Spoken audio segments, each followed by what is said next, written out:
Coming up on episode 392 of Wheel Bearings, we've got the Acura ZDX Type S, the 2025 Ford Explorer. Nicole picks up her new Wagoneer S.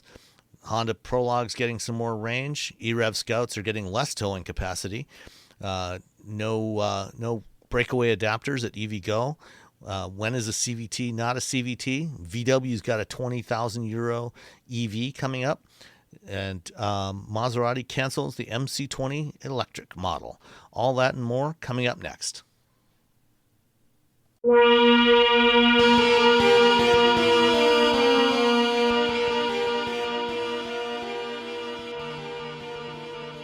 This is episode 392 of Wheel Bearings.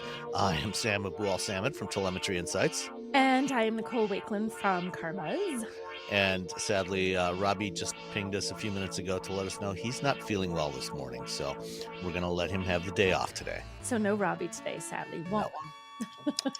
All right.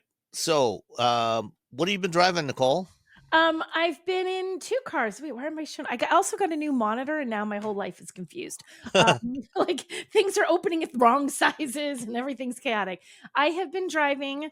Two things. I'll talk about the one that they gave me first. I have a 2025 Ford Explorer ST, which is pretty fun. So this is like I want to say it's the sporty version of the Explorer. Is it really? I don't know. I think sportier. Sportier. And I like the Explorer. I mean, it's been around for how long is it? It's been around for a while. I mean, as a model. The current generation or like it was new generation for 24, correct? It was a refresh for 24. A refresh for 24. It launched in 2019 as a 2020 model. So when did it first come out? I didn't even look to see. I feel like the Explorer's been around like 1991. Yeah, it has been around a million years. So so I had the Ford Explorer ST, which is the fun, sportier version. I mean, you can still there's two engines that you can get in the Explorer, and this isn't the only. You don't have to get the ST to get the more powerful version of the engine. You can also get if you want all the sporty looking, some of the handling and things that change with this. You can also get the same engine in the Limited. Sorry, having a brain cramp. Can you tell it's first thing in the morning? Like what am I trying to say?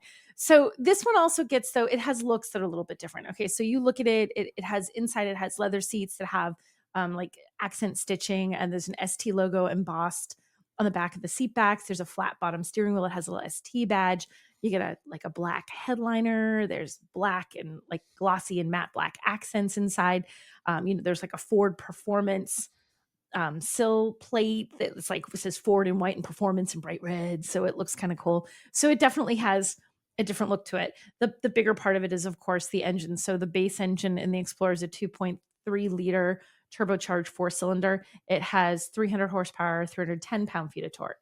You go with the 3-liter turbocharged V6 that you have in this, your power ups to 400, your torque ups to 415. So it's a pretty significant jump. It's not like a middling little change.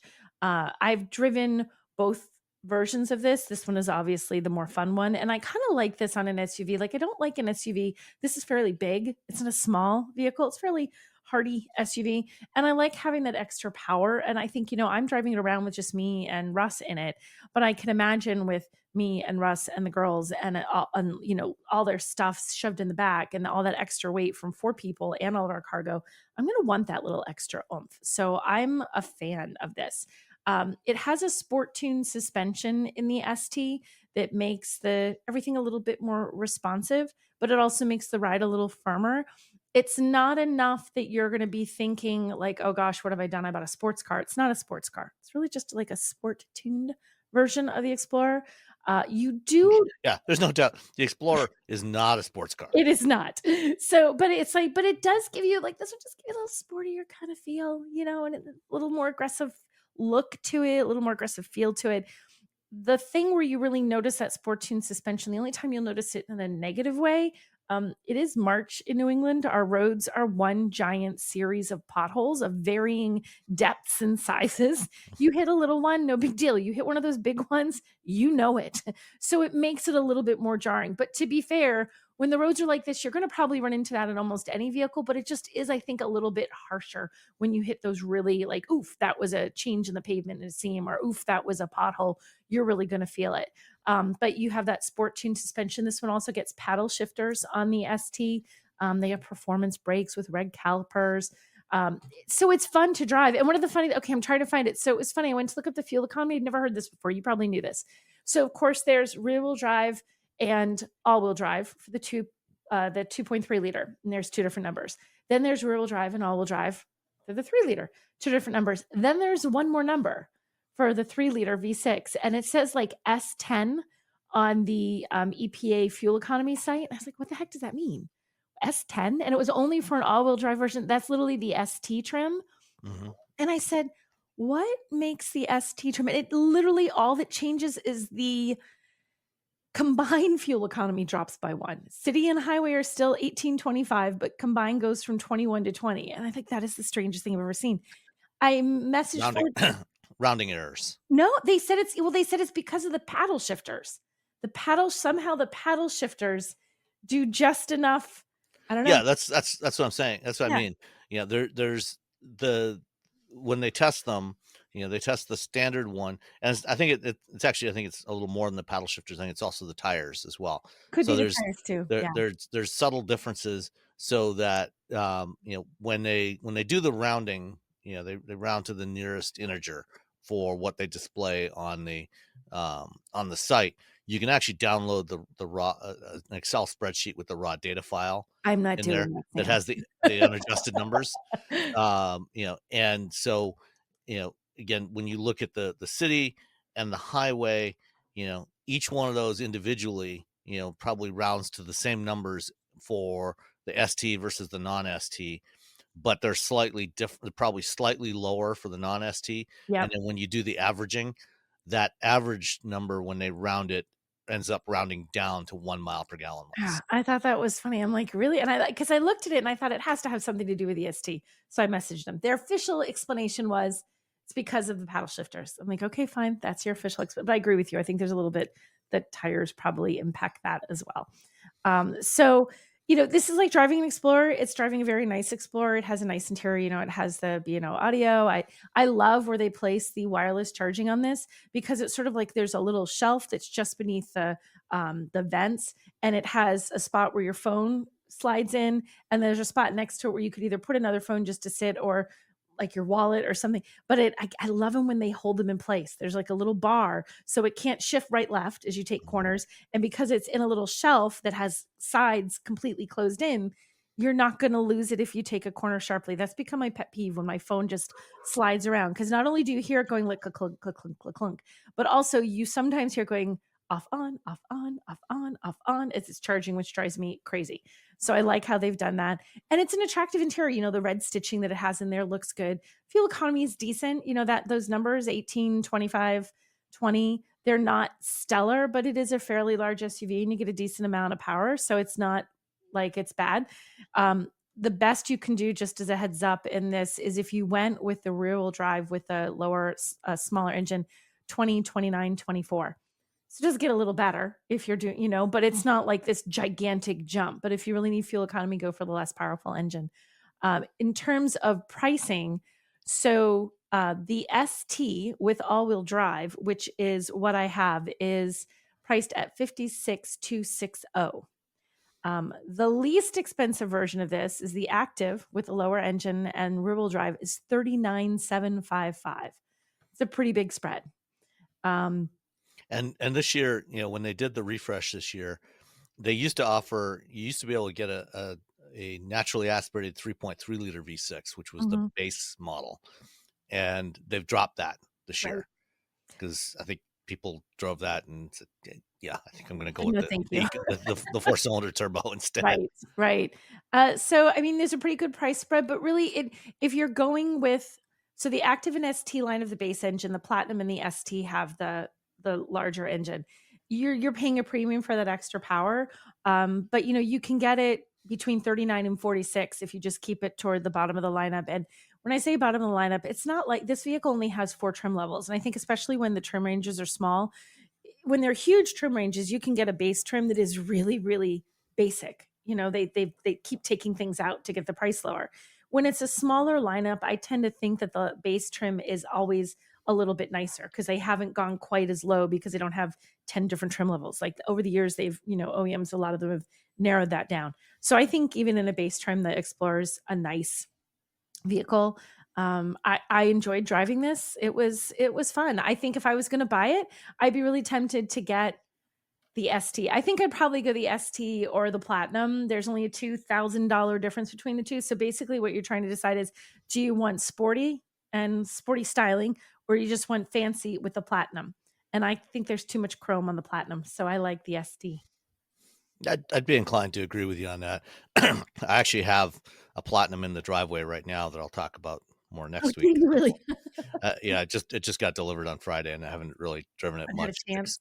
except to go out and play with the Blue Cruise on there the other day because I got double booked this week, Oh, and so I have the Explorer Platinum and a Lexus LS 500 hybrid, oh wow. um, but and the LS 500 is the only Toyota model in North America that offers their hands-free driving system. And so went Oh. out yesterday. I was comparing those two. You do a little But compare and contrast. I'll talk more about that next week. Cool. Yeah.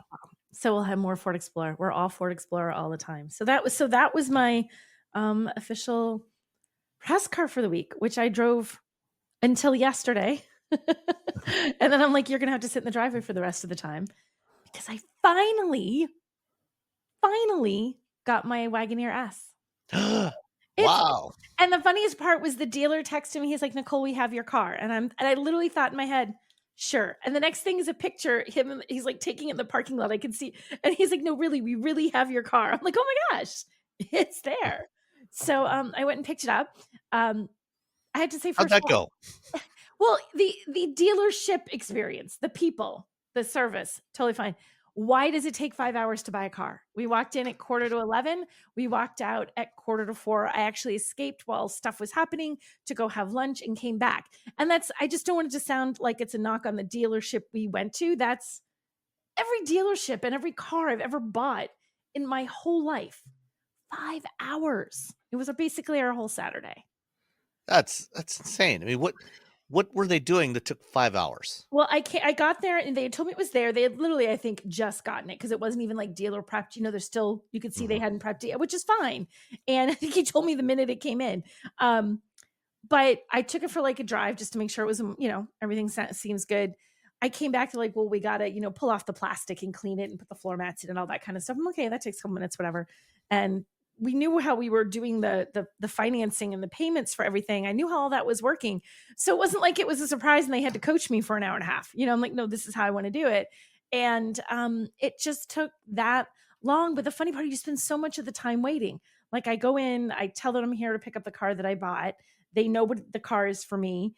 I get the keys, I drive it. I come back, they take information that I swear I already gave them once already to put a deposit on here, and they start things going. Then I wait and I wait and I wait and I wait. And then they come over with the options for how to pay for it. I'm like, I already told you how I want to do that. This is what I want to do. I don't need you to give me options. Then we wait and we wait and then go to lunch and then we come back and then the finance guy spends like 10 minutes with you. Like the actual process of signing papers and saying no to all the additional warranties is like a 10-minute, 15-minute process, Yeah. right? The actual thing, right? And he's just What, you typing. mean you don't want to spend an extra $500 on an extra warranty to Oh my God. cover if you have to get your front radar sensor replaced in I a crash? It was so I'm like, nope, nope. And I know he has to go over it. Like, that's the thing too. Like when these guys they generally have to tell you all of that. It's part of their process. So they can then say, I offered her all 18 of these options. It wasn't that many, but it felt like a lot. And she said no. And then you sign that. And then I sit and wait again. I'm like, what are we doing now? Well, we're making sure it's ready for you. I'm like, wait a minute, you've been sitting with this car since quarter to 11. Dear God, you didn't have a time to throw the floor mats in. So they're apparently cleaning it, which is at a shop across the street. I'm like, oh, because I'm like, I'll take it dirty at this point. Because it's not really dirty. It's just not, It's just, whatever grime collects on it while it's right. sitting on a truck or a Exactly. train, coming from Coming from the factory. Mexico. Yeah. So yeah, so then we finally got it. It's super fun. I love it. I've only driven it. Literally, I drove it out at 3:45 last night, and we're recording this at 11:45 in the morning. So I haven't even had it for 24 hours. And it was funny. So I haven't done this in a long time with a car. I have last car that I bought. Now Russ's 4xe is much newer, but it's also doesn't have as many gadgets as this does. The last new car I bought that was mine was 2010, and it was a Charger. There was no tech in that car. There was no, did not exist, right? In fact, the guy when we traded it in came and said, "Man, that's like," because they have to drive it. He's like, "Man, that's like stepping back in time." I'm like, "Yes, it is. Yes, it is." The process of setting up all the settings in a car, I'm not done playing with it. What color do you want your ambient lighting? How do you want your seats done? How do you want the chimes done? How do you want the welcome greeting? How do you want the not? Do you not want a welcome greeting? Do you want this loud? Do you want this medium? Do you want this quiet?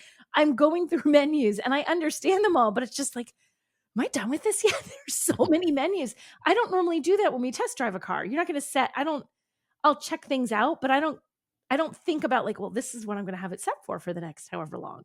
I'm not setting up a driver profile. I'm setting one up on this one.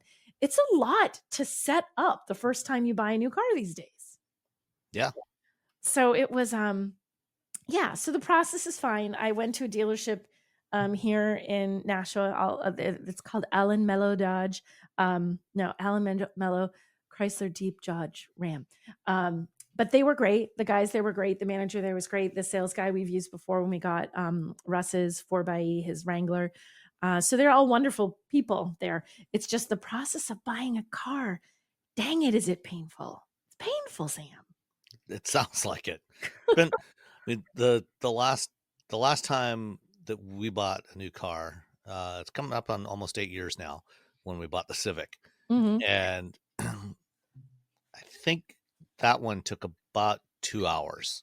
That's not bad. Yeah. My dealership was a little busy, but I swear it doesn't matter whether I go into a dealership and there's 10 people buying a car or no one. I just kind of brace myself like today, all day. Today we buy a car. Yeah. Also, I have to show you because I never get these and this amused me. Look, I have a Monroney car. Oh, it's wow. Gigantic. It's like as big as my screen. And you can't see it, but I just folded it up because I save it for absolutely no reason. And at the very tippity top, it says, "This vehicle was built especially for Nicole Wakeland." I'm like, hee. That amused me to no end when I saw that on there when I was folding this up this morning. But this is the only Monroney I have this week because I paid for the car. So I guess if I buy the car, I get the Monroney, but not if it's so from now on, you just got to buy your cars every week. Got to buy every week. I'm like, can I buy that so I can have a Monroney? Thanks. So, yeah, so that was my experience. Now I have an EV. We have a hybrid, a plug-in hybrid, and we have an electric vehicle. So we'll you see. gonna get an extra charger installed, or are you gonna? No, we just have the one right now because Russ's car charges pretty quick. I mean, it's just a plug-in hybrid. And we'll plug in mine and charge it overnight when I need to. And I just went and set it. That was one of the things that took me. I was like, how do I make it so it only charges to 80? I want to charge it to 100 all the time. I'm like, not that menu. It's like I finally found it. No, we're not going to get another one.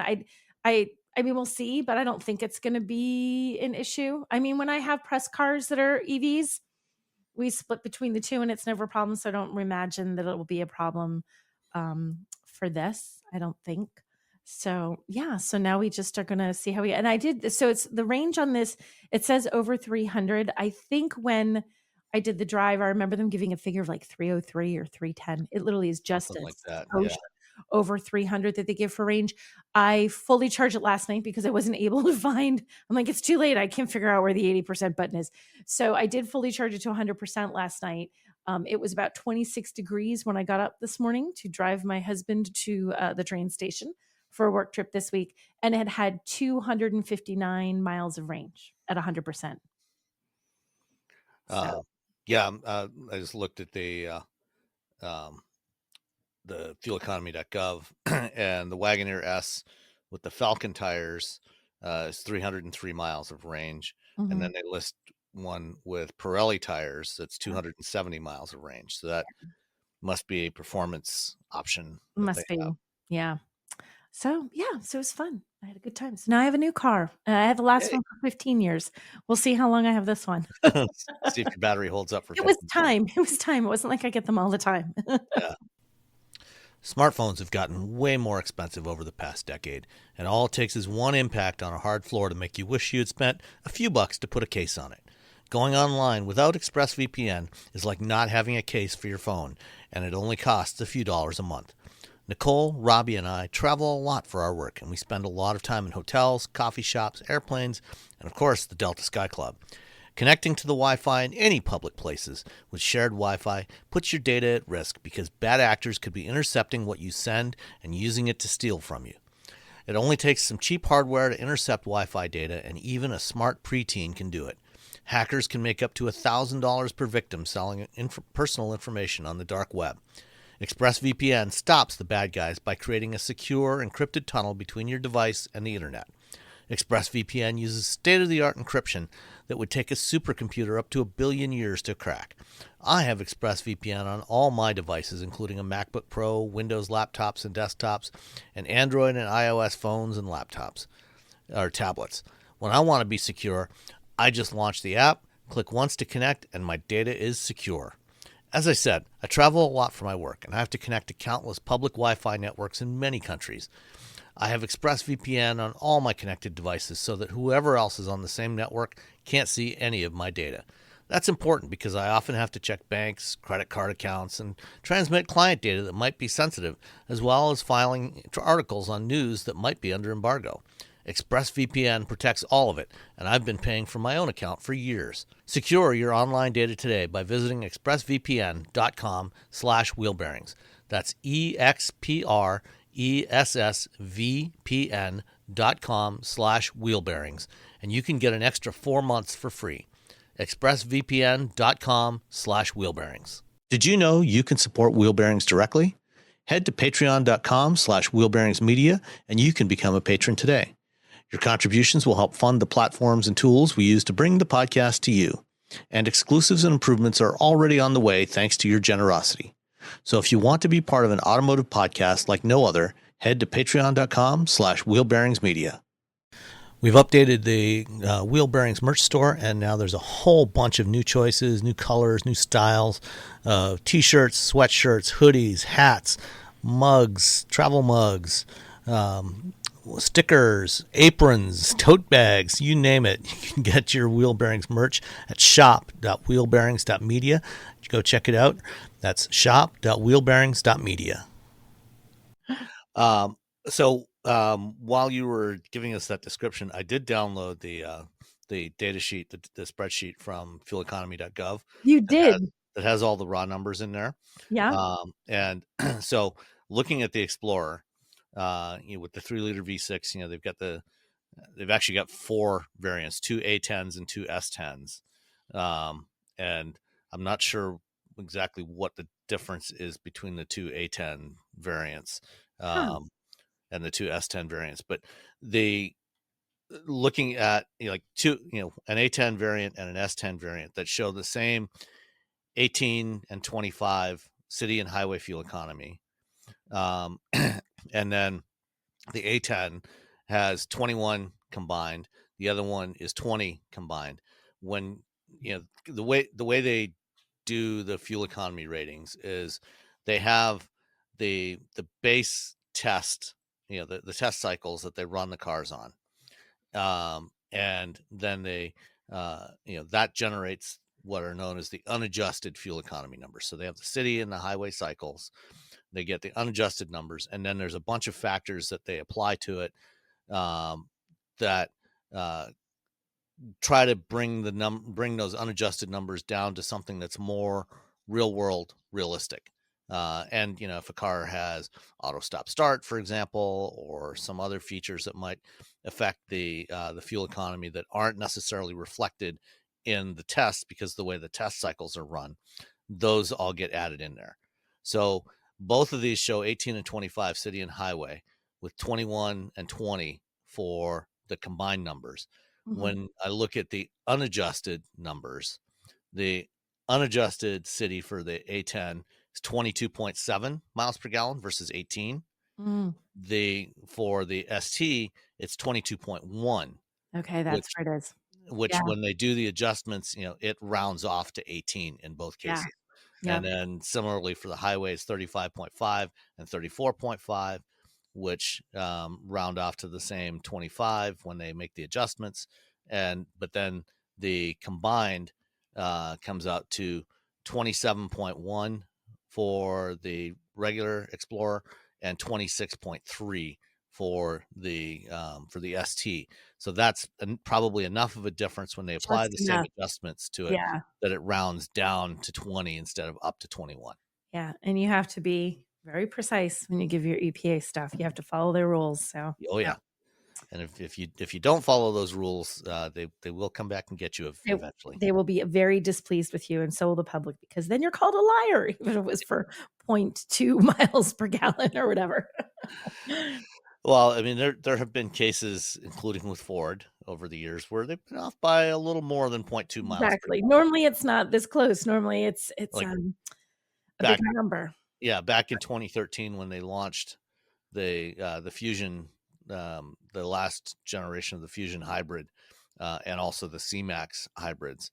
They got a little over enthusiastic with their interpretation of some of the processes, Yeah. because there's the EPA has very specific procedures that you're supposed to follow when you're because the testing is all done by the automakers, and so they run the actual test cycles on a chassis dynamometer, but before they put it on the chassis dyno, they go out and they have to do things like a coast down test, because when the car's sitting on a chassis dyno, things like aerodynamics don't come into effect, obviously, because the car's Right. not actually moving through the air. Right. And so what they do is they go out and run a coast down test, so that they go to various speeds and they measure, and then they lift off and they measure how long does it take to coast down from 60 miles an hour or 40 miles an hour, 30 miles an hour down to zero.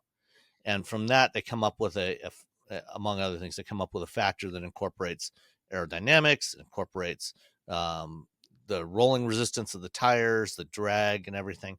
And then they take that factor and apply it to the dyno to determine the resistance of the dyno, so that the numbers you're getting off the dyno, you know, take into account those real world factors.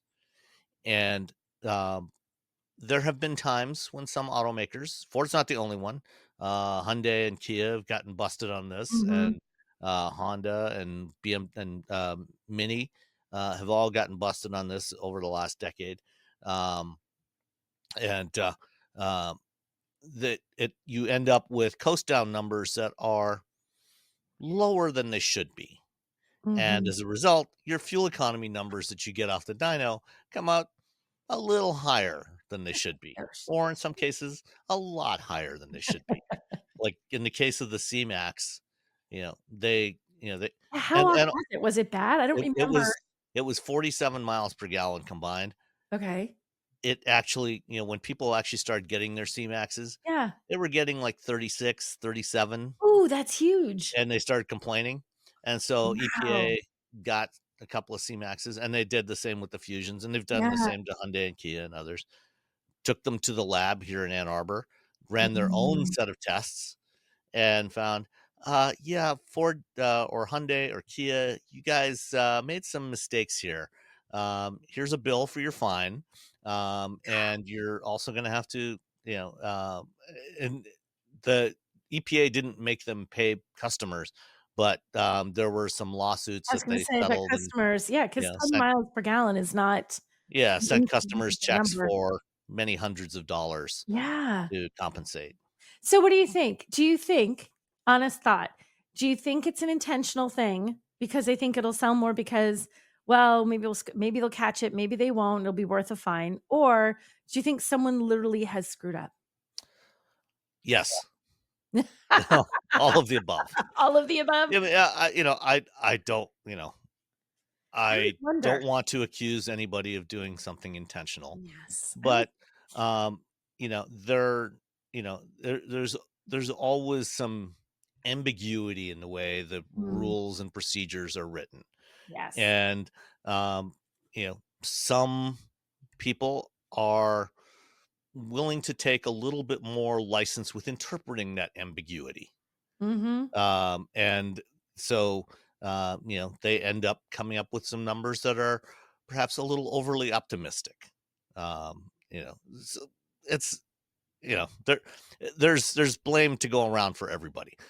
After like over the course of a couple of years, there were multiple instances of this with Hyundai and Kia, with Ford, and with Mini, and so especially after the Ford one, EPA went back and rewrote some of those procedures and made clarifications and went to automakers and said, "Look, this is what we mean when we say Right. this," Yeah. and told them, "This is how you need to do this test."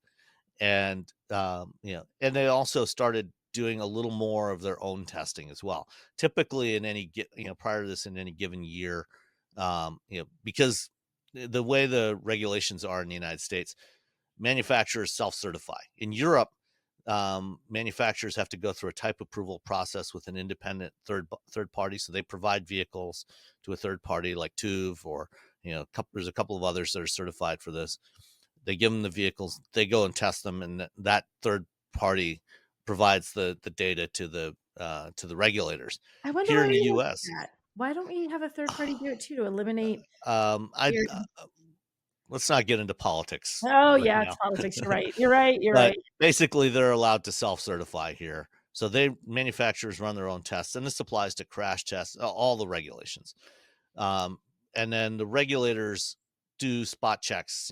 Typically about 10% of new models every year get spot checked at the EPA lab, to try to keep the manufacturers honest. And they did bump that up to about 20% after this spate of issues with fuel economy, the Mhm. fuel economy ratings. Although I suspect now that number will probably decline closer to zero. And I wouldn't be surprised if the EPA lab gets shut down entirely in the not too distant future. But Who knows? that's Anything could happen. that's a whole other issue. Right. So little little bit too much detail on the math around EPA fuel economy ratings, and the same applies to range ratings as well. I mean, we've obviously seen a lot of variation between the label range ratings for some manufacturers versus real world results. Some manufacturers tend to provide data that is, again, perhaps a little overly optimistic about how Mhm. far it can actually go on a charge. I'll be curious to see what kind of numbers you actually get with your Wagoneer, and see if it can actually hit 300 miles. I know. We'll have to see. We'll see. I don't Yeah. know. I'm betting it won't, but we'll find out.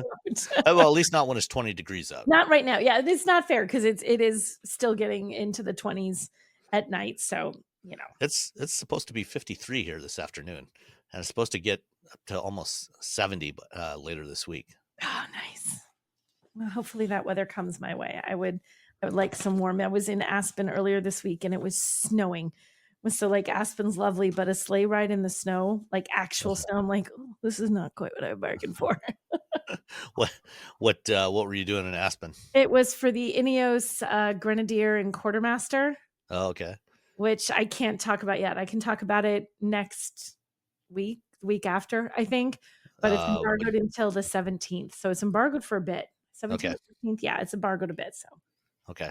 Well, you're not going to be here next week, so we should record that later, and I'll drop that into the show next time. yeah, we can do that. Okay. All right. So I was also driving a similarly sized electric SUV to your Wagoneer S. Actually, probably slightly bigger, I think. Like I think, yeah. Yeah, which is the Acura ZDX Type S. And so the ZDX Type S is one of two EVs for American Honda Motor Company that are actually built by General Motors. The other being the Honda Prologue, and they're both based on GM's Ultium EV platform, although it's no longer the platform formerly known as Ultium. They They're need not a using, symbol like Prince, just like a, yeah, they're no longer using that branding. So the ZDX, is the more premium model, which shares more with the Cadillac Lyriq, whereas the Prologue is kind of a mishmash of some parts from the Chevy Blazer EV, and some parts from the Equinox EV. This is the higher performance, more luxury oriented alternative. And I think it's a sharp looking design. It like a lot more modern crossovers. It's starting to veer more car like than if you were to park this next to an Explorer. The Mhm. Explorer is quite a bit taller than a ZDX. The ZDX is more wagon like, which I don't have an issue with. So it's closer, in kind of shape and profile to the Toyota Crown Signia than to an Mhm. Explorer. And nothing wrong with that. That's good. I actually had two ZDXs that I drove. The first one that they delivered, when I went out to the driveway and got in the car, um, and went to set up the infotainment, because the ZDX has an Android Automotive based infotainment system, so it's got Google services built in. Mhm. Um, when I went to try to log in to the Play Store and download a couple of apps, and set things up, uh, turns out this one did not have any connectivity turned on. Oh, that's a problem. Yeah, it is. Because if you decide you don't want connectivity in your car, um, basically nothing works. The radio will work, and that's it. No So it'd be a maps. little hard to test that. Yeah. So you get, when you tap on, the Google Maps thing, it opens up and you get basically a blank screen. And it Ah. says, connectivity not enabled on this car. And I talked. I was at an Acura drive program this week, and I talked with the Acura folks about this. And as soon as I noticed this, I sent a note to Jake and to Lynn and said, "Hey, what am I missing something here?" And it turns out, this particular vehicle, for some reason, there was some issue that the connectivity did not get turned on. It was a pre-production model, never got turned on this one.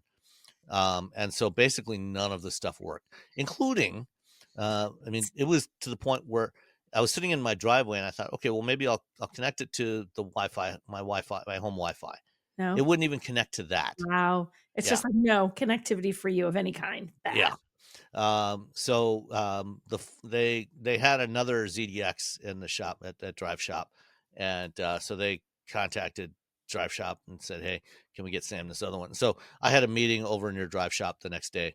So I drove the first one to my meeting and then dropped and went over and swapped it for the second one, which had the connectivity turned on. There you go. So this was a Type S, with the performance wheel and tire package. So fortunately, it was not snowing while I had this, although it was cold, but it was not snowing. That would have been Because bad. yeah, that could have been problematic if it was Mhm. snowing. And so it was loaded. It is the first Acura with hands-free driving assist, and because this is basically a GM vehicle, that means it had a rebranded version of Super Cruise, which worked great. Did everything I expect Super Cruise to do. No issues with the Super Cruise capabilities on this car. Oh. Once I got the one with the connectivity enabled, because that's another thing.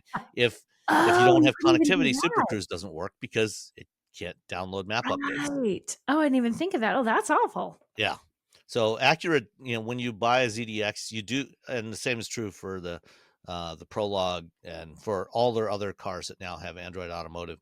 You get 3 years of the basic connectivity that gives you access to the Google apps and everything. So you get Google Maps and Assistant and yeah, Assistant, voice assistant, voice control. Uh-huh. Also does not work without connectivity. Gosh, you have So, nothing. So without yeah. the connectivity, you're like, all the features, bleh. So if you buy a new car today, including that Explorer, you get some period of um, of connectivity bundled in with the car, and then after that, if you have these modern infotainment systems, if you opt not to pay for for connectivity, you could have a problem.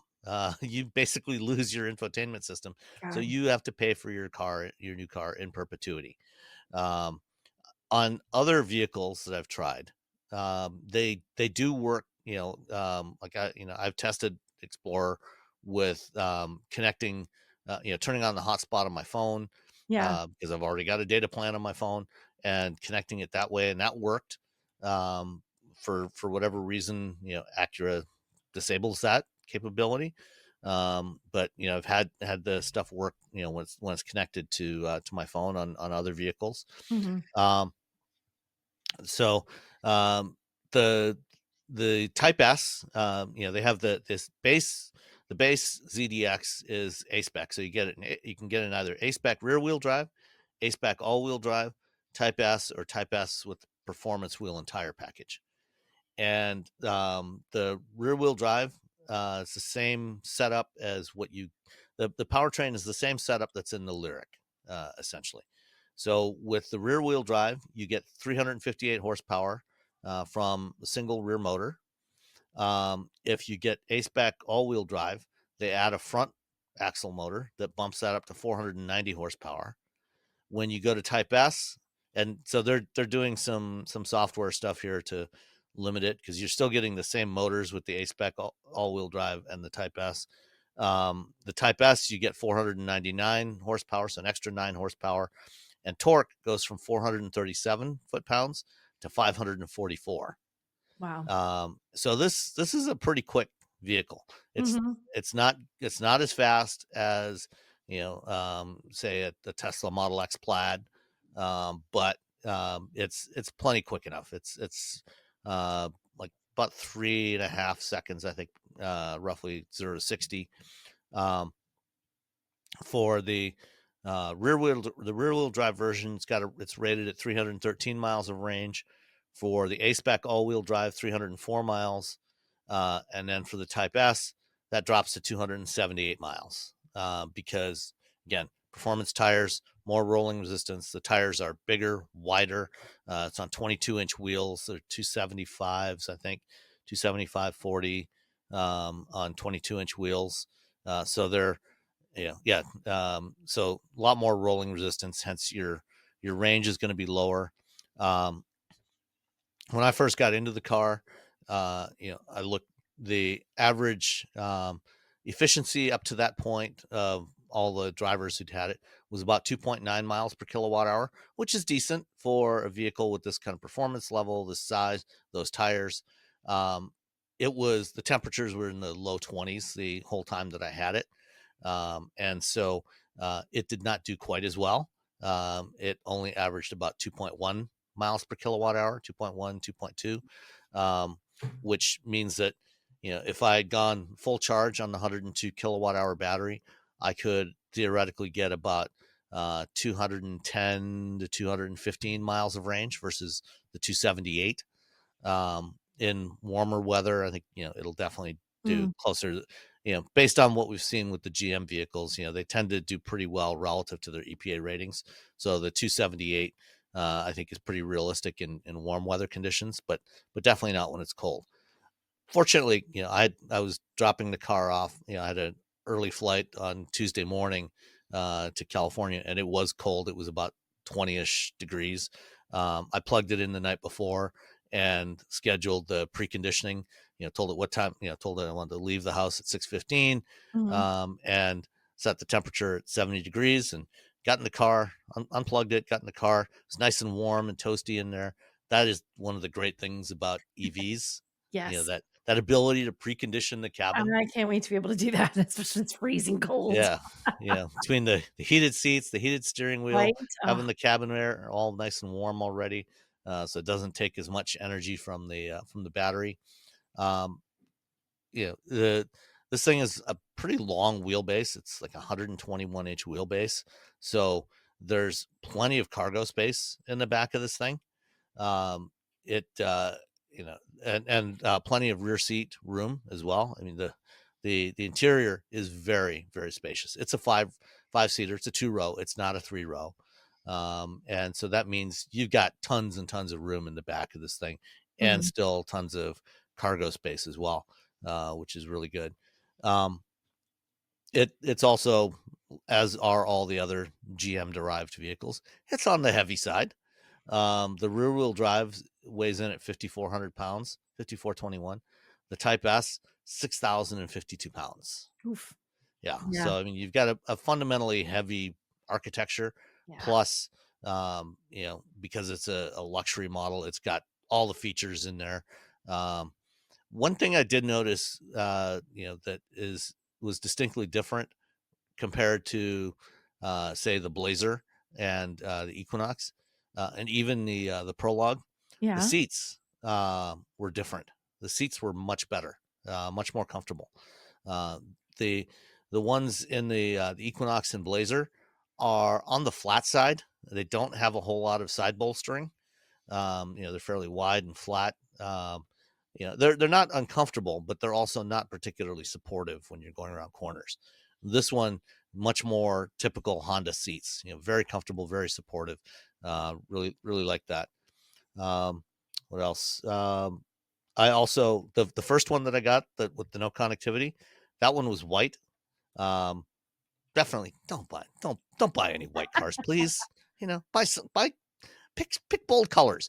If we go out and opt for the bold colors, then manufacturers will build them. That was one of the things that was really annoying about the drive program I went on this week. Yeah. All the cars were urban gray. Ugh. Yeah, it's I like, thought I was on something recently where the same thing. It's like you can pick one of these dark gray, light gray, or medium gray. And it's like, why do we have 3 grays and these are so boring? Is there nothing? It was all gray. yeah. But the second one that I got was in um, oh, the the the um, the Monroney is not correct. It was not cosmic black.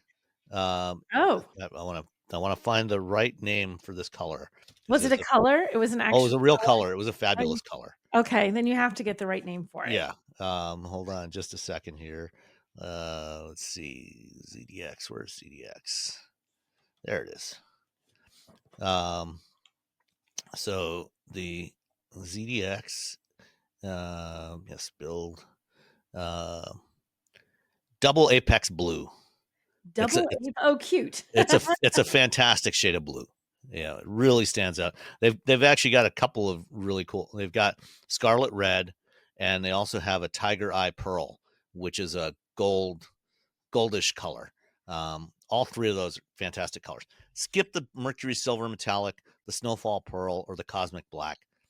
Get the blue, the tiger eye pearl, or the red. Those, we need more colors like that. So you'll be sad to know that my car is basically like a really dark gray, but there's a reason for it because the interior is radar red. Ah, So you is the have to radar red only available with the gray? it was how it would look with the different colors, and I wasn't sure if I went with something like I felt like blue and red would be a little potentially blah. So I was yeah, so I went muted outside, but you open it up, radar red. So I was like split the difference. So I'm helping ensure that you have fun interior colors.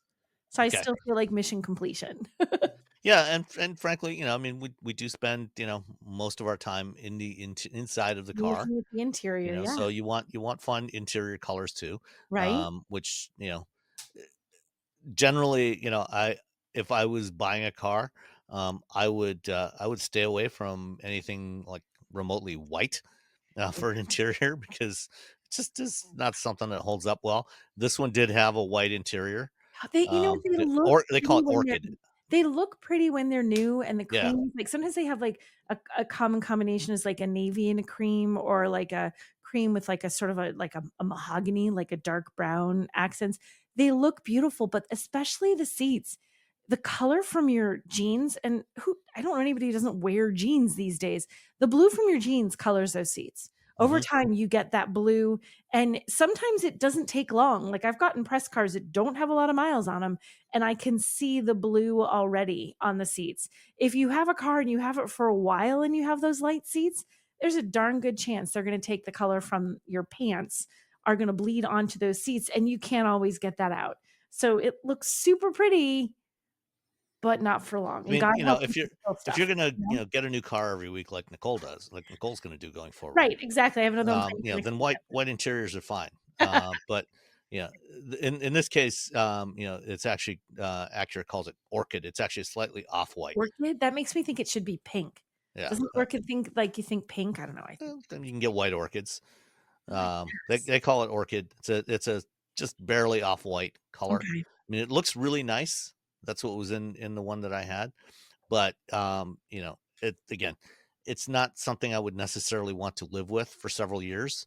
I am someone that, if I'm on a road trip, I will eat sometimes while I'm, or have a snack while I'm driving, or things get spilled. Whether it's me or somebody else in the car, spills will happen. I don't have small kids anymore, so that's not a problem. But you might want to be thoughtful about how is that white interior going to look 6 months from now or a year from now. Yeah, depending on how hard you are in your car, especially if you Yeah. yeah, and if you live someplace where it's muddy and mucky, ugh, especially if the floor is a light color, it's all over. It's all Yeah. over, man. So bottom line price on the ZDX Type S with performance tires, $76,450. Is it worth it? You think it feels worth it? Well, if I compare it, I mean, look at, competitive models, similarly sized 2-row electric premium SUVs. Compared, one of the issues I had with the Prologue is that at its price point of 50-ish thousand dollars, the interior felt kind of cheap. It was all Mm, hard plastics. it It does. did Yeah. not feel like a $50,000 car. The ZDX does not feel like that. It definitely feels more premium. Mhm. Um, and so, comparing it to, say, Wagoneer S, which I think at least the launch edition, is in the same ballpark as this. Other stuff like an Audi e-tron or Q6 e-tron, or a Model X. They're all roughly in this $70,000 to $80,000 range, Yeah. and you can get the rear wheel drive starts, the A-Spec rear wheel drive starts at 64. Yeah, 64.5. So that's in the same price range as the Lyriq. Mhm. And so, am I going to spend 75-ish, $76,000 on a car? For me, probably not. But if you're in the market for something like this, I think it's competitively priced. It's not cheap, but it's Right. competitively priced. It is. And I think it is as worth it as other vehicles in its segment. Yeah, it matches You up know, pricing wise. It matches up with the rest. yeah, and it matches in terms of performance and features and range and everything. So yeah, I think in its price, in its market segment, I think it's probably worth it. Mhm. Cool. All right, let's see. Uh, What else we got? what Where do you else wanna we go got? next? Well, let's touch on one thing with the Prologue, which is Yeah. related to this, the Honda Prologue. This week, Honda announced the 2025 Prologue, which gets some mild upgrades, but mild but not unimportant upgrades. Hmm, So for 2025, let me find the right tab here. Here we go. I got it. Um, I price, want me to do it? I got it right in yeah, front of me. So yeah. Okay, go ahead. for 2025, the EPA range has bumped up. It's now 308 miles per charge, which is an increase of 12 miles. And all-wheel drive models get a horsepower bump to 300 and torque of 355. It doesn't tell you how much that goes up unless it's buried somewhere down there. It's like 12. I think it's 12 Oh, there you're right. horsepower, 12 horsepower and 25 and the, additional the the front drives also go up by about the 8 front part. horsepower. Yeah, so it gets but the nice thing is so it gets better range, better horsepower, better torque, unchanged pricing. Yeah. So you're not paying anything extra for that. So it still has a starting price of 39 9. It's still available for the federal incentives, so you can get it, a little less, you get a little savings on that. So, and but there's a range of, like all of them, the range for the driving range varies. Like 308 and it's important to look at this when you buy an EV, by the Yeah, way. it depends on which, whether you get two-wheel drive or all-wheel drive, and which trim level, because they've got different size wheels. So Right? So if that's a 19s good or thing. 20s. Yeah, so we have the max you get on this is 308. If you go with the dual motor, which is the all-wheel drive for the Elite, it drops to 283. Not a huge drop, but if that's a priority for you, like, pay attention when you're going to buy an EV. Don't just look and say, "Oh, the car gets 308 miles." Well, some of them do. Almost every EV out there has variations between the trims. It's an important thing to note. Yeah, and for EVs especially, a lot of it, as I said, does come down to which wheels and tires they put on it. Mhm. So, on the EX and the Touring, you get 19-inch wheels. On the Elite, you get 20s, with a higher rolling resistance on the tires, hence the lower range, and Mhm. they're also heavier. So, Yep. yeah. Otherwise, it's unchanged. Like I said, at that price point, I especially for like the Elite or the Touring, at 50-ish thousand dollars, before incentives, or actually 55. Uh, Yeah, with it yeah, the yeah, lowest you get is a 47.4 after the incentive. So when you think right, about that, it can get under 50K when you do the incentives for the single motor. So yeah. So for something with a sticker price of $58,000, it feels kind of cheap inside. It does not feel premium. It that doesn't was feel my like gripe an with early this six. too. Like, I thought it was that, like, all these numbers and everything, fine. And if it was nicer inside, I'd be more okay with that MSRP. But it's a little plasticky, Hmm. plasticky. It is very roomy, because Mhm. you got the same wheelbase, the same longer wheelbase as the ZDX and the Lyric and the Blazer EV, but you just get the smaller battery from the Equinox, and the slightly lower power motors from the Equinox. Mhm. So I think mechanically, I think it's a very good combination, because it is a shockingly roomy vehicle inside. Yeah. Yeah, it is Um, nice and roomy for but sure. it is pricey. But for now, at least, until something officially changes, you can still get a $7,500 federal tax credit on this, and depending on what Mhm. state you're in, you can also get some pretty good state incentives. Like I think Yeah. Colorado is like $5,000, and there's I get some. nothing here. I'm Yeah, like, "Oh, you people with state incentives, wow." and there's some good lease deals out there too, on these things, and that's part of why this has been, the top selling non Tesla EV since it came out last spring. So it's selling pretty well, and it's it's a good vehicle. It's just Mhm. you know it could be a little nicer inside. Yeah, little bit more upscale, just the tiniest little bit. Yeah. All right. The Scout, the upcoming Scout vehicles, if and when they ever actually make it to production. I'm so Um, hopeful, but I'm so nervous. yeah. Um, One of the key features when they officially launched it last fall, was they announced that they're going to have an EREV variant, not just battery electric. So it'll have a range extender, conceptually similar to what Ram is doing with the Ram Charger. But um, if you go for the EREV, and apparently 85% of the pre-orders so far are for the EREV rather than the Wow! battery electric version. 85%, huh? I didn't Yeah, catch that. Wow, that's that huge. that might change. That mix might change, and because it turns out the EREV is going to have 50% less towing capability than the EV, which is kind of That's a one of the lot, main reasons why you would go with the EREV instead of right? the BEV, because you want to be able to tow longer distances. And yes, you can tow longer distances with this, but you're not going to be able to tow as much. You're gonna take a pretty big hit on towing capacity. It goes from let's see where, from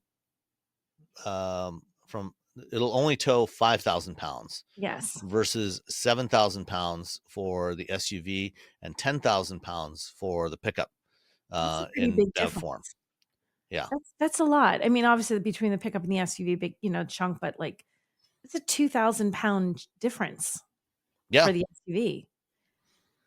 Yeah. And, you know, especially, when you compare it to other SUVs, kind of in this size class, most of them, will tow, upwards of 7,000 pounds. And, to only have 5,000 pounds of towing. The range extender also will apparently be a 4-cylinder engine, unlike the V6. And I think that's, excuse me, part of Mhm. why, it's getting Lower tow rating. less Yeah. tow rating, because it's not going to have as much power available to it. It's also Uh, slower by a second. yeah, it will have 150 miles of electric driving range, Mhm. and then 350 for the all electric versions. So you're going to make some sacrifices for the EREV.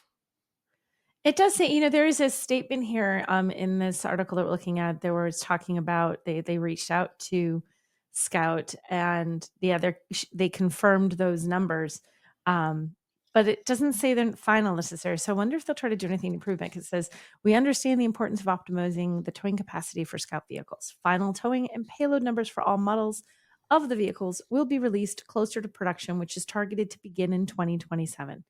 Yeah, that is 2 years from now.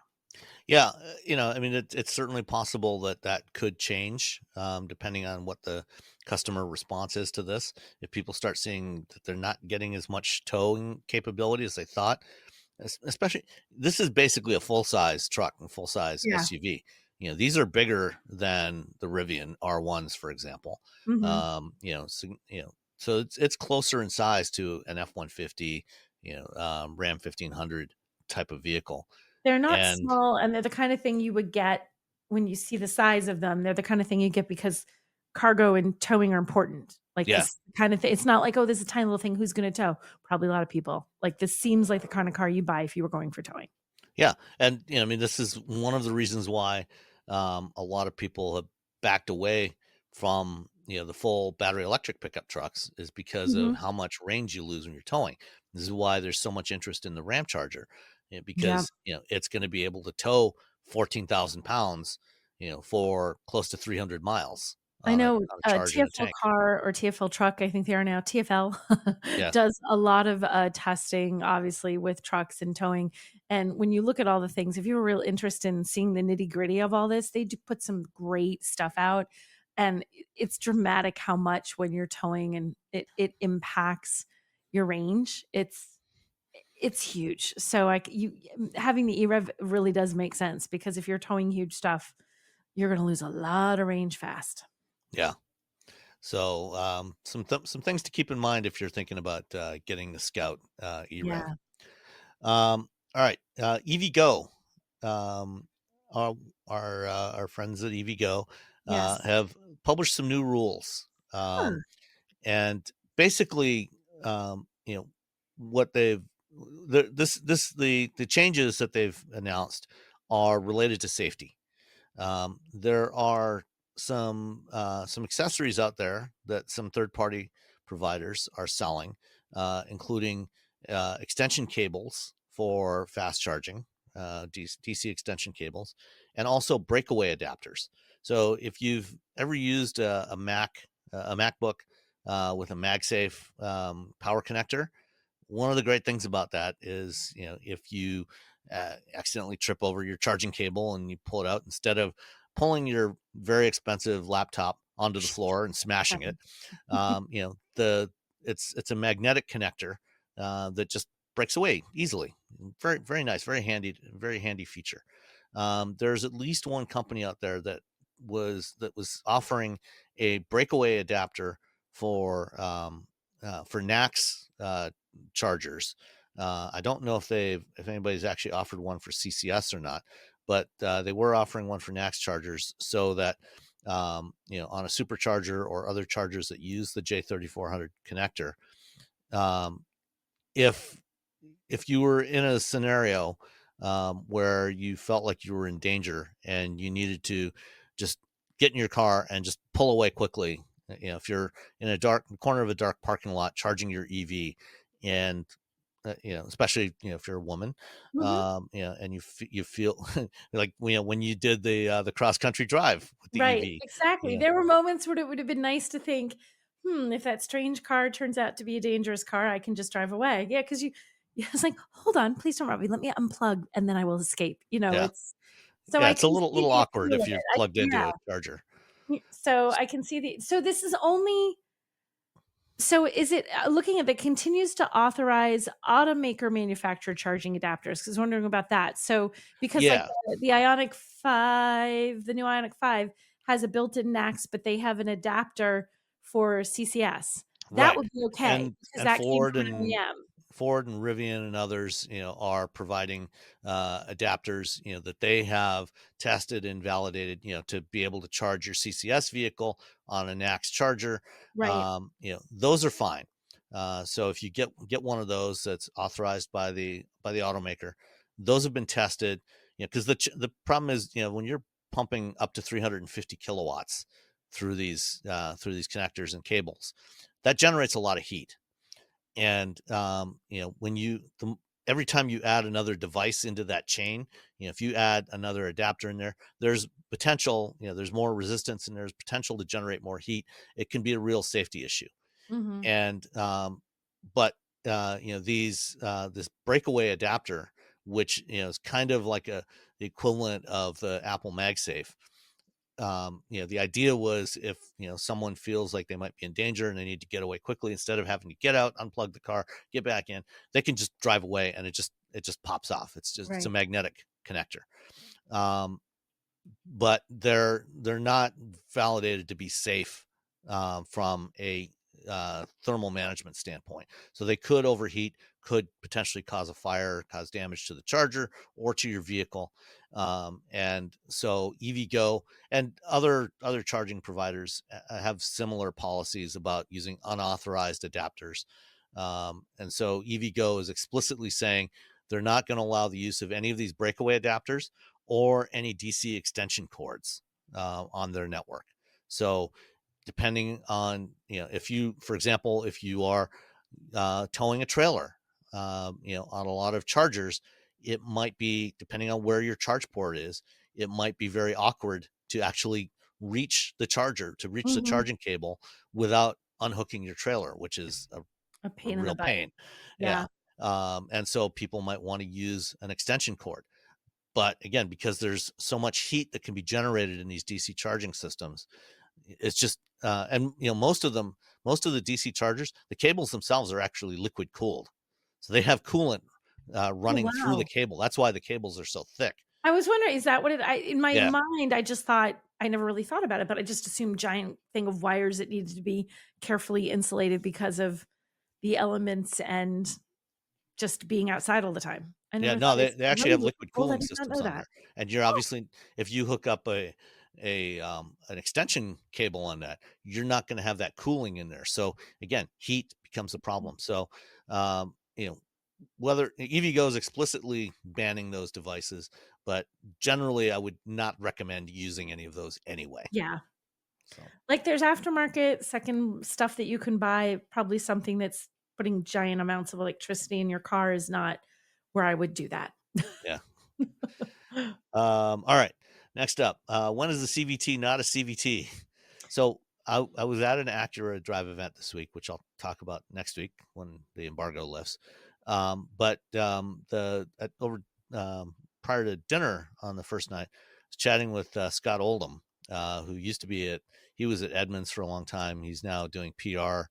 He's with an agency that's supporting Acura. And there was a discussion going on at our table about CVTs. And Scott was trying to say that Honda's hybrids are not CVTs. Um, and if you look at all of Honda's documentation for their hybrid systems on the Civic, the CRV, the Accord, any of the other hybrids they've done, you will not see continuously variable transmission or CVT mentioned anywhere. Hmm. And he was trying to make the case that these are not CVTs. And while Honda does not call these CVTs, they are CVTs. Because a CVT, like I said, it's continuously variable transmission. A conventional, traditional transmission has a set of fixed gear ratios, and you go through those gear ratios from low to high and high to low as you accelerate and decelerate. A CVT has some sort of mechanism, and there's a bunch of different ways that you can do a CVT. The most common ones that we have today use a steel belt, and there's two pulleys, and the pulleys are split in half. And so basically what happens is one pulley, as the two halves of the one pulley move apart, the two halves of the other pulley move together. And so what happens is that belt, which is kind of V-shaped, if you look at the belts, the fan belts and stuff on your engine, you can see that they're typically V-shaped. They fit into a groove. So as those halves of the pulleys move back and forth, the belt drops down lower into the pulley when they move apart, and when they move together, it rides up on the pulley. And so the ratio between the rotation of one pulley and the other changes, and it's because of the way they work, it's infinitely variable, hence the name. Dun, dun, Continuously dun. variable, infinitely variable within some range, but there's no fixed ratio. You can set it to be wherever you want. And like when you drive a Toyota hybrid, you can really sense this, or a lot of cars with CVTs. As you accelerate, what tends to happen is they rev the engine up to wherever its peak torque level is. It might be 3,000 or 4,000 RPM, and then the engine speed doesn't change as the car accelerates, because it's constantly changing that ratio to keep the engine speed at that peak torque or peak efficiency level. Though most CVTs are that belt type that I just described. For hybrid systems like Toyota's hybrids, Honda's hybrids, Ford's hybrids, they are also CVTs, but they do not use a belt like that. They use a planetary gear set, and I'm not going to go into all the details, but they essentially use the second motor in that two-motor hybrid system to vary the ground for that planetary gear set, so you get continuously variable ratio. So it is a CVT. It's a completely different kind of mechanism from a belt CVT, but it's still a CVT. And he was trying to say, no, it's not a CVT. It's like, yes, it's a CVT. You may not call it a CVT. You may not even, in fact, in Honda's case, they do not even refer to their hybrid drive unit as a transmission. They just refer to it as a hybrid drive unit. Oh. They don't even call it a transmission. He's trying to make the case that it's not a transmission. It's like, is it transferring power and torque from the engine to the wheels? Then yes, it's a transmission. So always fun arguing with marketing people and PR people. But you won, Sam. You proved your point. Well, I haven't gotten them to change their marketing materials, but that takes a little more effort. Yeah. A few more dinners. Yeah. All right. Volkswagen had an event this week as well, where they showed off a cool little concept with a weird name, the ID Everyone. Did you see this? And it's not everyone, and then the number one. The digit ID Everyone. Yeah. That's the weirdest name. Yeah. But this is an EV that's going to cost 20,000 euros. So about a little over $21,000. But it's a concept for Europe. Yeah. And it's going into production in 2027. Yeah. And it's going to be the first Volkswagen model that uses the Rivian electronic architecture and software platform. Are they going to make you put the stupid vents in the stupid screen like the No Rivian? Okay. No, it's got manual vents. Yay! So they at least are ignoring one lesson from Rivian.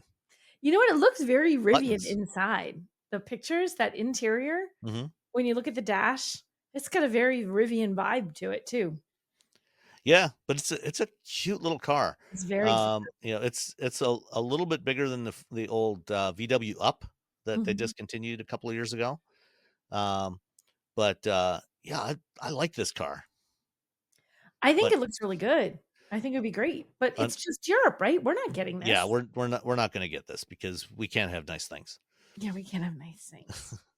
That I mean, it looks It's really cool. I think this is neat. You know, and I always wonder, I know you know, people are smarter about this topic than I am, but that we're going to put this market vehicle in this market and that vehicle in that market. You always wonder if they would bring something like this to the US. Would it actually do you well, think it let's could? see how well is the Fiat 500e. Yeah, but the range on that is what's the range on this? They're saying about 250 kilometers, so So it's going to be that's about 150, oh, 160 yeah? miles. Okay, no, then forget it. It's not gonna Yeah. do it.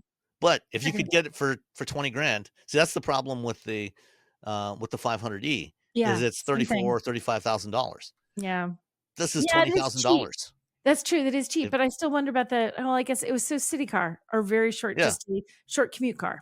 if I mean if you could get an at 150-mile EV for $20,000 Mhm. and Yeah. you Yeah. lived in a urban or just slightly suburban area and your daily drive was let's say less than 40 miles, which is 90% of Right. Americans. Yeah. Okay. Fine. But I still think it's yeah, I wasn't looking at the range. I think it's too now I think it's too fiat-y to make it in the US, but it's adorable. I love it. I think the style is fantastic. I love Well, how this interior looks. yeah, I mean, well, listeners, let us know. I mean, would if you could get a $20,000 150-mile EV, would you consider it? Would that be enough? Like it's the Fiat's too expensive. Would a cheap little EV like this actually make you reconsider buying one? This is super cute. That I would interior is definitely consider funky. it. I'm trying to figure out how that center console works. That one picture that shows the little pod, in Yeah, the I'm not center sure what the console, deal is with and that. 'cause it looks almost like it's strapped in, like it has a belt Yeah, across it. I'm like, "What is that?" I can't quite I'm figure not it out. sure. It That doesn't describe is it that a anywhere that I can is that see a in little here. wireless charging pod for your I phone don't or know. something? I can't see anything describing what that does.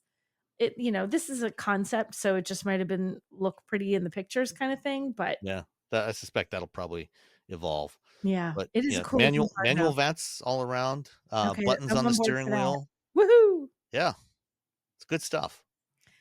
Yeah, it I looks good. I mean, I would absolutely consider this for 20 grand.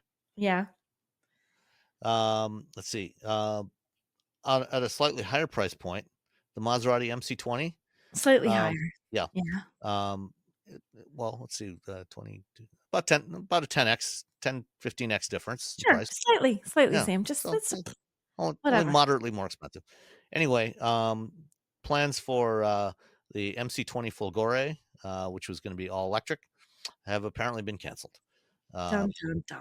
apparently, the powers that be at Stellantis have been taking a new look at Maserati and trying to determine, why are we spending so many billions on Maserati given the level of sales that they have? How so few Maseratis will selling, and it looks like it also says in here, the next gen of the Levante, was supposed to come into 2027, but they don't know about that, and the Quattroporte has been delayed until 2028, and yeah, things aren't looking great at Maserati. No, I mean, they're really nice cars. I mean, They're I've driven stunning cars. I've driven the MC20. I've driven the Levante and the Grecale, and they were fabulous to drive. The But last time I drove, and I can't remember which ones at this point, but it was on a track at a track like back before COVID at a thing that FCA did out in Michigan, and we had the chance to drive some Maseratis, and they were incredible. The interiors were just beautiful, exactly what you want from that kind of vehicle. They were great, but they are not inexpensive. They are mm, not cheap. Yeah, they are definitely yeah, I premium mean vehicles. these are very high end Oh, yeah. luxury sports Yep. cars. Yeah, they're very, very high end. So it's always gonna be a small number that are sold, but if it's a really, really small number, Yeah, that's a really, really small profit, and then you have a problem. yeah. Maserati has come to the conclusion that the market for electric supercars just doesn't really exist. Doesn't really isn't there the way they hoped. Yeah. So back in the early 1990s in New Hampshire, did your New Hampshire State Police ever drive Mustangs? I don't remember them driving Mustangs. I don't remember okay, I'm gonna say it this way. I never remember being afraid of Mustangs behind me being something other than just a Mustang. I've always been afraid of Chargers, so I don't think we had these. Well, back starting in about 1987 or 88, Ford did offer a police package for the Mustang, the 5-liter LX notchback, which I happen to have owned a 1991 5-liter LX notchback, No and kidding. had a lot of fun with that car. That was what I bought myself as a graduation present when I graduated. Nice. Yeah, and had a lot of fun with that car. But um, the Michigan State Police were among numerous police agencies around the country, including California Highway Patrol, and apparently the North Carolina and Florida also had them. That had these police package Mustangs that they used to catch speeders, and Ford, sold those until the end of the Fox body era in '93, and then hadn't offered a factory police package for the Mustang since then. But the North Carolina State Police have purchased some 2024 V8 Mustang GTs, and had them outfitted for police service with some graphics. No light bars, which is going to make this problematic. At least, here in Mhm. Michigan, the Michigan State Police vehicles always have and continue to have the red dome flasher on the top. And Yeah. so, you were looking in your mirror, if you saw that red dome, you knew you were toast. Your goose was Um, cooked. yep. These 25 Mustangs that they bought, um, they don't have any light bars or anything. So, presumably there will be some flashers built into the front fascia, or behind the windshield that will turn on when it's time for you to pull over. But yeah, they're putting these in service in North Carolina. Gotta be a little careful, and I gotta warn Rose. That's where my daughter lives. Yeah, Slow it down, child. watch out for Mustangs. All right. Let's see. What are we doing for time? So in the UK, EV sales have not slowed down this year. They are now accounting for 1/4 of all new vehicle sales, and internal combustion vehicles were down pretty significantly in the first couple months of the year. They were down over 20%, or sorry, 16% of internal combustion vehicles were down, but 42% increase in EV sales so far in Wow. 2025. Yeah, Did and anything I'm reading through this, is there anything that made that happen? Like, there is a tax change coming up in April. there we go, I see it, April So 1st. yeah, You have to so they're going to pay be. a new vehicle excise duty of 200 pound, just about 195, so 200 bucks. And let's see. Oh my gosh. And if you drive an EV with a list price over 40,000 pounds, you have to pay a supplement of 3,100 pounds over the first 6 years. So there's a chunk of money coming that Yeah, you're going to have to pay. So that could be part of it. I wonder how much of that is just they're doing good versus, oh, crud, we can't wait. well, I mean, they were doing good. Their sales were still They up were. in 2024 as well. And they're generally EVs are doing well across Europe so far through the first 2 months of the year. Across Europe, EV sales have been up about 35%, compared to 2024. And at the same time, Tesla sales are down about 40%. So Mhm. their EV sales are up despite the fact that Tesla sales are crashing Yeah. across most of Wow. Europe. They Tesla sales were up in the UK in February. So I think Tesla is trying to move some vehicles, but they're in the rest of Europe. Tesla sales are crashing. The Um, best-selling car in the UK last month was the Mini Cooper. yeah, that doesn't surprise me. Um, yeah, Although it was very. followed by sales might be down, but then it was I'm just reading it further down in the story. It was followed by the Model 3 and then the Model Y. Yeah. Okay. And then in also in the UK, Volvo EX90 customers. They've only recently started shipping the EX90 there. So the EX90 is built here in South Carolina, and along with the Polestar 3. And a couple weeks ago, we talked about the S90 that was just Mhm. officially fully launched this week, which is the sedanish, hatchbackish, crossoverish model that replaces the Right. S90 or supplements the S90. Um, and the ES90 uh, is getting an upgraded version of the computer that launched in the EX90. So the EX90, when they started building them last fall, its main chassis computer for the driver assistance stuff used a single NVIDIA Orin SoC to power all that. So NVIDIA or Volvo on the new SPA2 platform has they've gone to a more centralized compute architecture. So they've got two main computers, one for the body that's running on a Qualcomm chip, and then one for the chassis controls that runs on an NVIDIA chip. The EX90 launched with a single Orin system, and this is a chip that is very powerful, but also quite pricey. And it's the ES90, the sedan, um, is launching with a dual Orin system. And Volvo, at least in the UK, is saying that customers that buy an EX90 that have the single Orin system in there will get an upgrade to the dual Orin computer.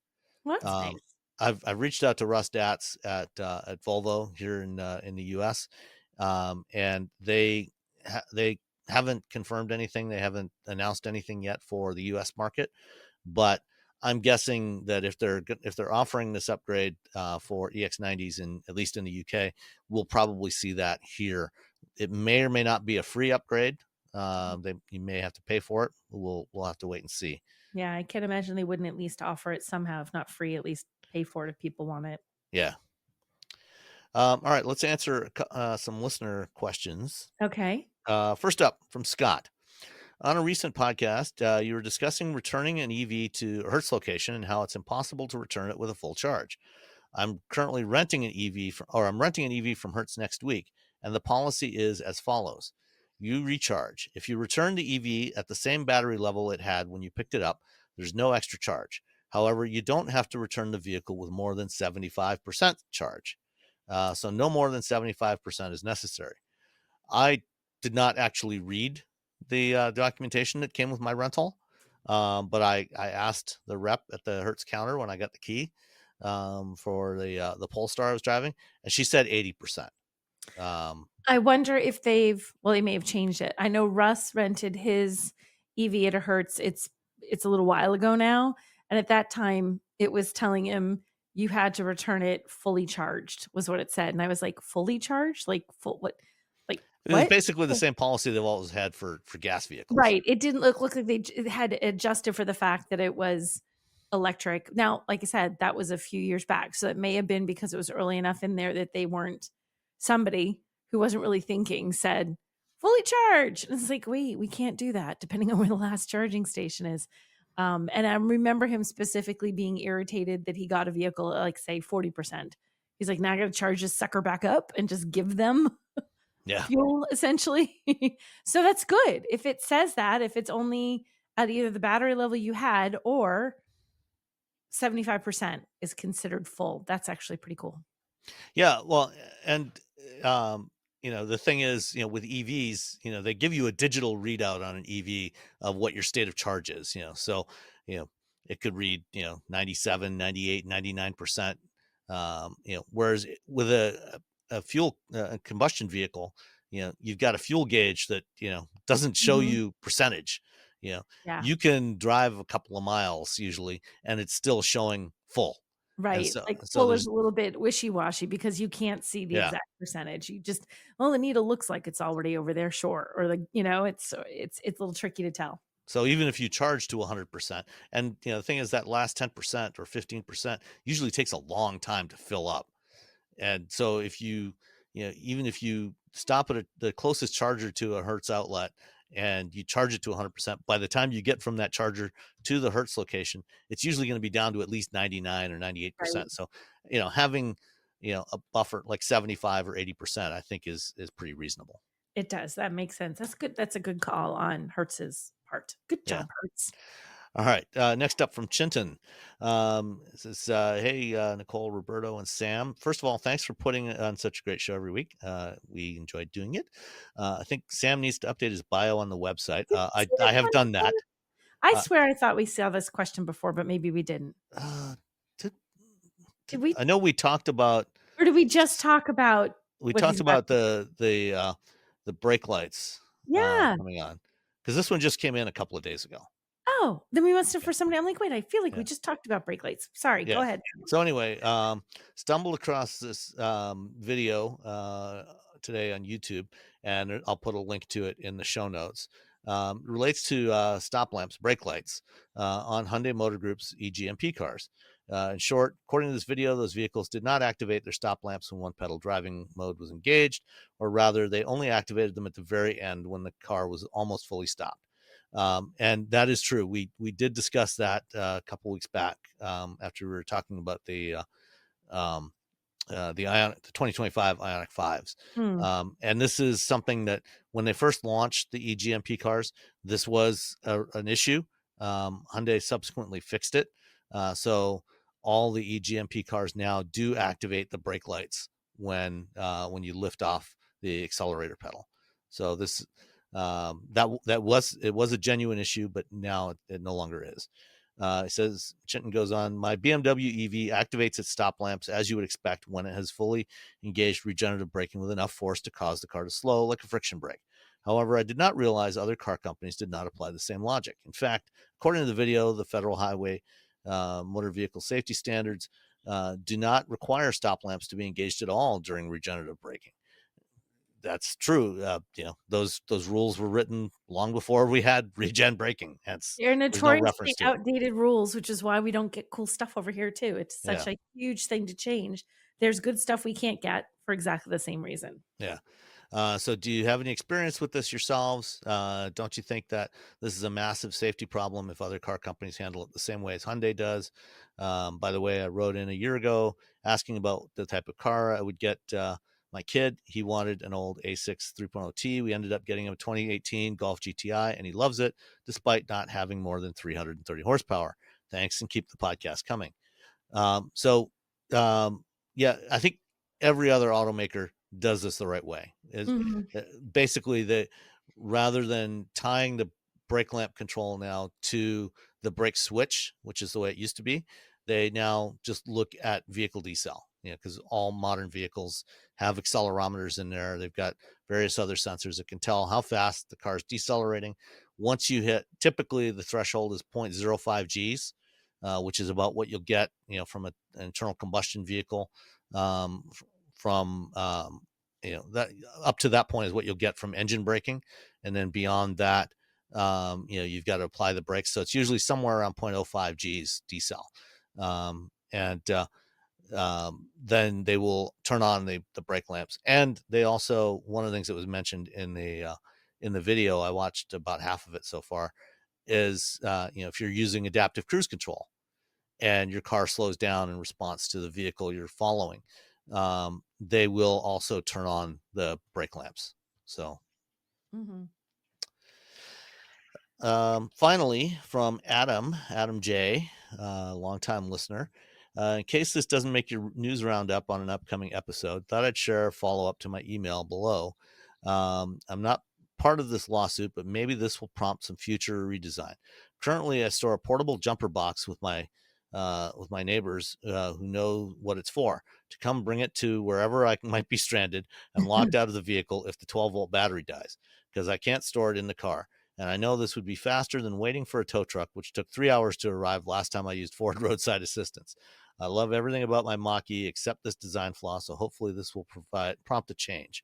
And there's a link here to a class action lawsuit over the Mach-E, over the door locks. It says, let's see. So basically, the doors aren't unlocked. The door's refusing to open while others have found the system unresponsive or locking them out unexpectedly if the vehicle's battery dies. So, California owners have launched a class action lawsuit. So, the Mach-E, was the first one to launch with this system, and they used the same system on the Cadillac Lyriq for the first model year, and then changed to a conventional door handles. And they also used the same system on the Cybertruck, where you press a button or press somewhere on the door, and there's a piston in the door that pops the door open a couple of inches, and then you pull the door open from there. And when they launched the Mach-E, I talked to Ford people about this. What happens if the battery dies? How do you get in the car? And what they told me at the time was that there's actually a capacitor in the door, so that if your battery voltage drops below a certain threshold, the capacitor will provide the power. It should be able to provide enough power to open and close the door at least a couple of times. It apparently this is maybe not happening properly on the Mach-E, or it's not working properly. Because on most other cars that have or pretty much all modern cars that have central locking systems, keyless entry systems, what you'll actually find is in your fob there's actually a mechanical key that you can pull out, and somewhere in the vicinity of the door handle there's a cap typically that you can pull off, that is hiding a traditional little keyhole, and you can stick that in there and mechanically unlock the door. That obviously is not the case on the Mach-E, and so there's no way to connect external power to the to a lot of these EVs, when or to to the 12 volts, and so the Mach-E is supposed to be able to do this. It's supposed to have these capacitors in there. I don't know if it's not working. But there is a class action lawsuit about this, and hopefully Ford will do something to correct the situation, to fix the problem. Yes. And that's it for this week. Thank you all for listening. Hopefully Robbie will be back next week, but sadly Nicole will not. Well, she will not be with us live. Yes, I will not be with you live. I'll be off gallivanting in Disney World, taking a weekend to run away. Yeah, but we will have our buddy Perry Stern joining us again next week, and then the following week, Stephanie Brindley is going to be back with us again as well. Perfect, and then I'll be back. I promise, eventually. Yeah, eventually. All right. Thanks, everybody, and we'll talk to you next time. Bye.